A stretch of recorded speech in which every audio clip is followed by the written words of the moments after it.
Welcome, philosophers. Picture this. You're sitting in a cafe, watching two strangers at the next table. One leans in, whispers something, and the other bursts out laughing. You don't hear the words, but you know exactly what just happened. A joke, a secret, maybe a tiny betrayal.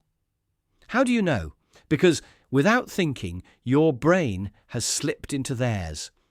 You've guessed what they're guessing about each other. That, my friends, is the magic trick we call theory of mind, or ToM if you're in a hurry. And today we're going to peel back the onion layer by layer. Let's start simple. First level ToM is what a toddler masters around age 4. Little Johnny sees Mummy hide the chocolate behind the sofa. Daddy walks in. Johnny knows Daddy doesn't know where the chocolate is. That's it. One mind tracking another mind's ignorance. Cute, right? But already the brain is doing gymnastics. It's building a model of someone else's model of the world. A Russian doll with only 2 layers, yet half the animal kingdom never gets that far. Dolphins, maybe. Wolves and bears, not quite.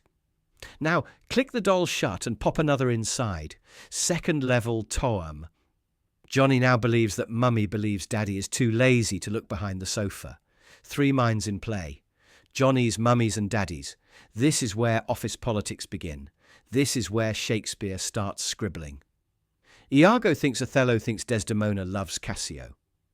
Tragedy in 4 guesses. Most adults cruise comfortably at level 2.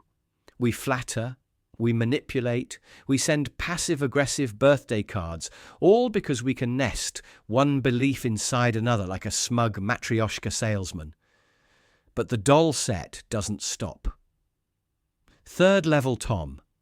Johnny thinks that Mummy suspects that Daddy pretends not to know where the chocolate is, so that Johnny will reveal the hiding spot and get into trouble. 5 Russian dolls. Clack, clack, clack. At this point, the cafe conversation you're eavesdropping on has become a conspiracy theory. One stranger reckons the other, reckons the barista, reckons the manager is skimming tips. The laughter now sounds nervous. You're not sure who's zooming who. 4th level. Brace yourself.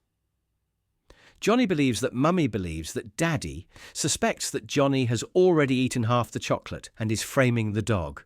7 layers. This is the stuff of Cold War spy novels, or Your Average Family Christmas. The brain is running a simulation inside a simulation inside a simulation. Neuroscientists hook people up to scanners and watch the prefrontal cortex light up like Blackpool illuminations. Most of us tap out around here. 4th level is rare air. Think Machiavelli on espresso. Or a young lady decoding her best friend's Instagram story. And yet the ladder keeps going. 5th level appears in lab experiments when researchers ask, what does Anne think that Sally thinks that John thinks that Mary thinks that Bill knows about the marble? Subjects stare like they've been asked to solve string theory with a crayon. Only a handful of adults, usually philosophers, novelists, or professional liars, can track 5 nested beliefs without scribbling diagrams. Children with autism often struggle past level 2, which is why a simple game of hide-and-seek can feel like quantum chess to them. Meanwhile, some border collies apparently manage level 3, which is frankly insulting. So why does any of this matter? Because ToM isn't just party trivia. It's the operating system of human society. Lie to me, and I need level 1 to spot the dodge. Lie about why you lied, and we're at level 2. Lie about lying about the lie to protect my feelings, and congratulations. You've weaponized empathy. Every courtroom drama, every rom-com misunderstanding, every diplomatic incident at the UN, it's all ToM gone rogue or ToM gone brilliant. Now here's the twist.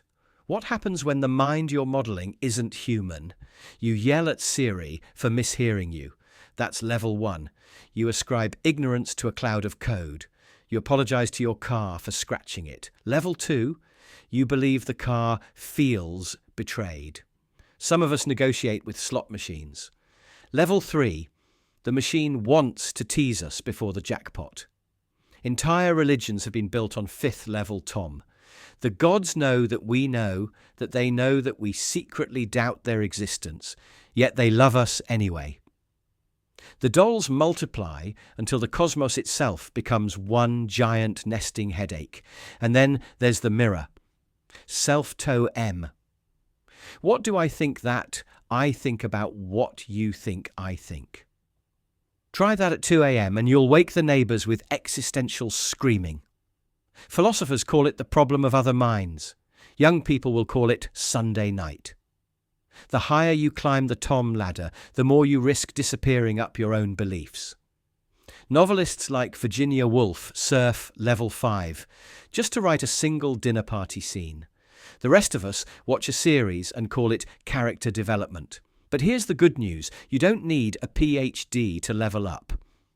Start small. Next time your partner sighs, don't ask, "What's wrong?" Ask, "What do you think I think is wrong?" Watch their pupils widen. That's level 3 knocking. Play poker and let them bluff you. You'll feel the dolls click into place. Read a detective novel backwards. Start with the reveal and trace every false belief like breadcrumbs. Your brain is a muscle. ToM is the gym. And if you ever hit level 6, well, rumour has it that's where the mystics live. I am that which knows that it knows that you know that I know. At that point, language collapses, the dolls become fractals, and the chocolate behind the sofa is revealed to be the universe itself. Probably best to stop at level 4 and have a biscuit. So next time you're in that cafe, eavesdropping on the laughter, remember, every giggle is a Russian doll factory in overdrive. You're not just hearing a joke, you're watching two minds dance a tango of nested guesses. And somewhere, in the quiet circuitry of your skull, a tiny philosopher is applauding. Until next time, keep your dolls nested, your chocolate hidden, and your suspicions one level deeper than they expect.